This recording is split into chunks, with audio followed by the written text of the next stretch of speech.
So you want to visit the kitchen of Japan, Osaka, but you're unsure of what to do. Not to worry, as I have spent over 2 years in one of Japan's most fun cities, and let me show you how I would spend 3 days in Osaka. Getting around Osaka is quite simple, and while smaller than Tokyo, Osaka does feature a developed loop line and interconnecting subway system that makes it much easier to traverse than Kyoto. JR passes can be used on the loop line, but not on the private subways, so having an IC card makes travel more convenient when transferring since it is valid on all networks. You can buy them in Osaka, or even use the one you might have picked up in Tokyo if you have started your trip in Japan's largest city. In my opinion, there are really only 2 choices of where to stay in Osaka. The first being Kita Osaka near the Umeda JR station. This will be the best spot if you plan on day trips from Osaka to Kobe, Kyoto, or Nara. My personal recommendation is that you stay a bit south of here in Shinsekai or Namba. This is the heart of Osaka, and the best spot if you plan to be enjoying the city's vibrant nightlife, for which Osaka is so famous. I'll also mention one unique choice. While Awaji is a bit out of the way, the Ninja and Geisha Capsule Hotel offers a stay that is uniquely Japanese, with their ukiyo-e woodblock print capsule interiors, which start from around 3,000 yen or just $20 a night. A budget-friendly alternative if you don't mind those extra trains. Day 1. Starting your first day early in Osaka is recommended. Osaka Castle Park is best enjoyed in the morning before it gets too busy. You can start by heading over to Graham for their premium Jiggly Pancakes for a fun breakfast. They do sell out quite fast though, so try to be there when they open. Then you can work off that meal by exploring the park. Osaka Castle itself is a reconstruction, and I don't find the interior that interesting, but the view from the top is a great way to see the city. The park also features seasonal events, with the Ume plum blossoms and Sakura being the most popular.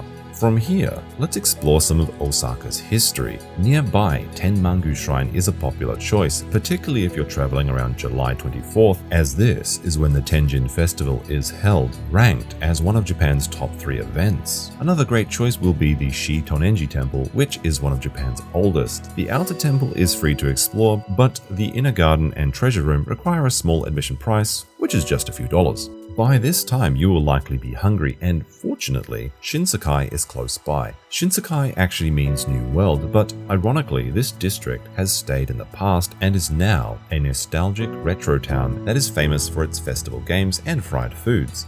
Kushikatsu is one of Osaka's famous food specialties. Skewered, battered, deep-fried meats and vegetables are the go-to choice at this location, and many of these shops will be open 24 hours a day. Shinsekai really comes alive at night too, with its neon lights, and it really feels like you've just stepped a few decades into the past. Depending on how much daylight you have left at this point, you could check out the Tennoji Zoo, but if it is close to sunset, then you need to head up to the Abe no Harukas. Standing at 300 meters or just under 1,000 feet, this is the tallest skyscraper in Japan.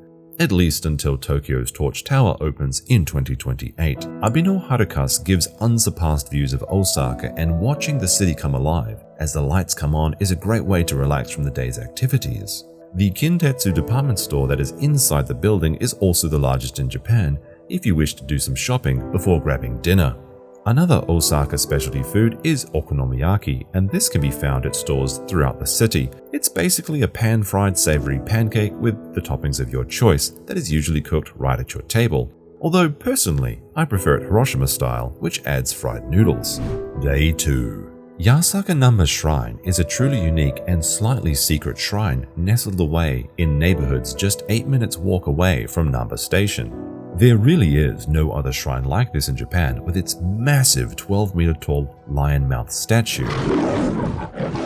The lion's mouth is believed to swallow evil spirits and bring good luck, particularly to those looking to do well in study and business, so it will become busier near the end of the financial year or during exams. It is important to note that unlike other shrines in Japan, Namba Yasaka is only open between 6 AM and 5 PM, which is why you should do it in the morning on the second day. The shocking face is going to wake you up and also ensure good luck for the day's endeavors.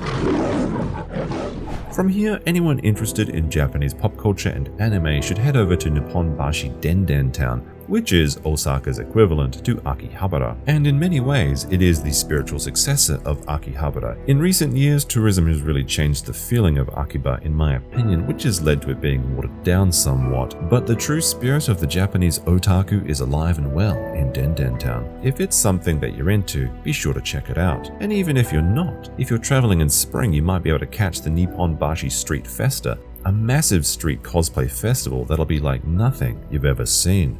However, if you want to change your pace and want to escape the city for a bit, then you could head up north to Minoh Park on the Hankyu line, best enjoyed in either autumn for the vibrant Japanese maples or in early spring evenings where you'll be able to see fireflies. And if you're really lucky, you might even catch a glimpse of the Japanese giant salamanders which live in Minoh's pure waters. These are incredible creatures that can grow to almost 6 feet long. Usually only found in the wilderness of Japan, it's actually quite rare to see them this close to the city.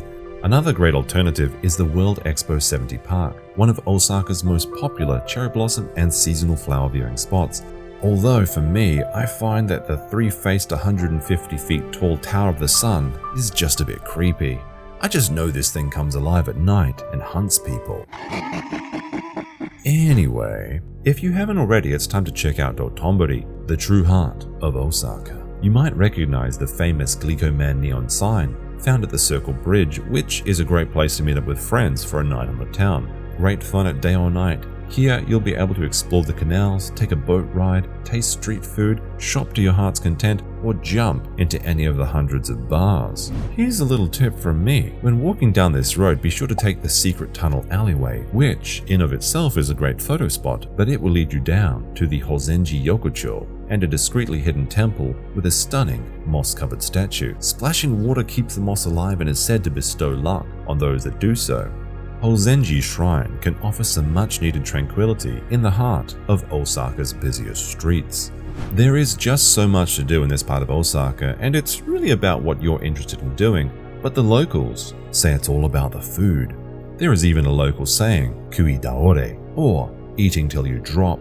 I've already mentioned kushikatsu and okonomiyaki as two of Osaka's three famous foods. The last is of course takoyaki, or octopus ball dumplings, all three of which are found in Dotonbori, but for me, it's all about the balls. Just a quick word of warning, freshly cooked ones are the best, but let them cool off before biting in.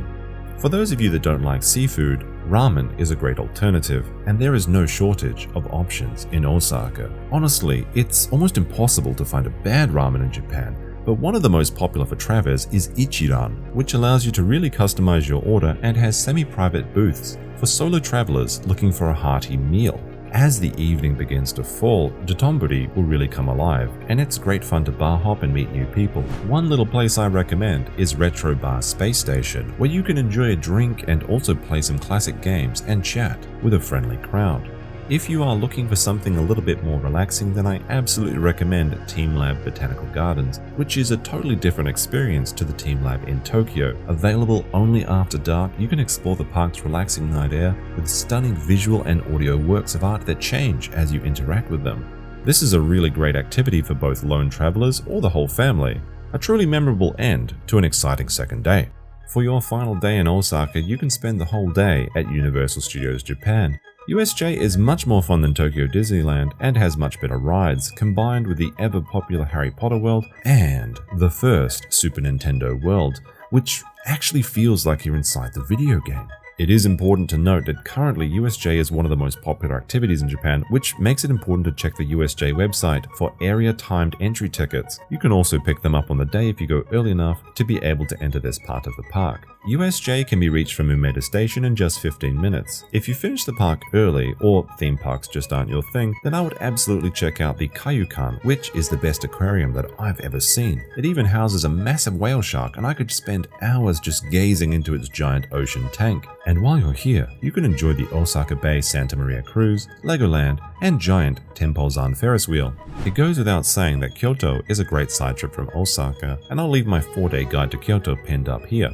It's only 30 minutes away, and you could take the Kyo Train Garaku, an artistically Japanese train with its own stone garden on board. Nara and its deer parks can also be reached in under an hour from Osaka, which makes for a fantastic afternoon. Those of you on the JR Pass could also take a trip down to Himeji Castle at no additional expense. But an often underrated city is Kobe. Kobe is only 30 minutes away, and besides its most famous attraction, Kobe beef, features its own Chinatown with a creative spin on the dish. Kobe can absolutely not be missed if you're traveling in December during its Illumination Festival, which serves as an ongoing memorial for the Great Hanshin earthquake of 1995. With over 200,000 hand-painted light bulbs illuminating the city, it's a light show like nothing you'll have seen before. One great tip for saving money while in Osaka is to grab an Osaka Amazing Pass. These start from 2,800 yen or just $19 and not only serve as a train pass for that day, but also allow free entrance to many of the places recommended on my list, such as the river cruises, castle, expo park, sky building, zoo, Abino Harukas, just to name a few, which makes this pass a real money saver and great alternative during the IC card shortage, although you cannot use it on the JR lines. You can buy these at the start of the day at most station masters, or for further discounts you could pick one up on Klook, which offers discount tickets for hundreds of locations around Japan, including Universal Studios entry and express tickets, so you won't miss out on getting in. You can use the link in my description and the code Inaka 5 off for a discount, while also helping to support my channel. Cheers! Osaka can be visited all year round and there's always something to do. Spring is a great time to visit Osaka Castle or the World Expo Park for the thousands of blooming cherry blossoms, and for many this is the most desired time to travel. Yoshino in particular is just an hour away from Osaka by luxury sightseeing train and is considered Japan's top sakura spot with over 30,000 cherry trees covering the mountain. Summer in Osaka actually makes for a very good trip. While I always caution people that Japanese summers are brutally hot at around 38 degrees Celsius with 100% humidity, there are some amazing festivals that can be viewed at this time. Earlier in the video I mentioned Tenjin Festival, but you can also see the illuminations of the Okawa River for Tanabata in July, or one of Japan's most intense festivals, Danjuri Matsuri, held in both September and October. Summer is also the time for fireworks in Japan, and the Yodogawa Fireworks Festival is one of Japan's largest, which is held in August. Autumn is my absolute favorite season in Japan, not too hot and not too cold, just right for outdoor activities, hiking and seeing the beautiful fall colors, and you'll find no shortage of places to do this in Osaka. It is also a lot less busy than spring, which means travel will be cheaper and accommodation easier to find. October will also offer the Halloween Horror Nights Universal Studios experience, where zombies will chase you around the park. And Halloween in Japan, and especially Osaka, is just nuts, something that you have to see at least once as people flood the streets in costumes. Winter also makes for a fine season to visit Osaka, though it is my less recommended. It rarely snows in Osaka even though it's quite cold, but since it is mostly a city destination, there will always be an opportunity to escape the weather inside, and there's really nothing better than enjoying a hot ramen on a cold day. You will also be able to see both the Kobe illuminations and the Osaka Festival of Lights along the Midisuji Road at this time. If you enjoyed Osaka, then you really need to see my video about how to spend 4 days in Kyoto here. And before you go, if this video helped you, then be sure to leave it a like, or let me know in the comments what you like most about the country and what topics you want to see covered in the next video, and I'll see you in Japan.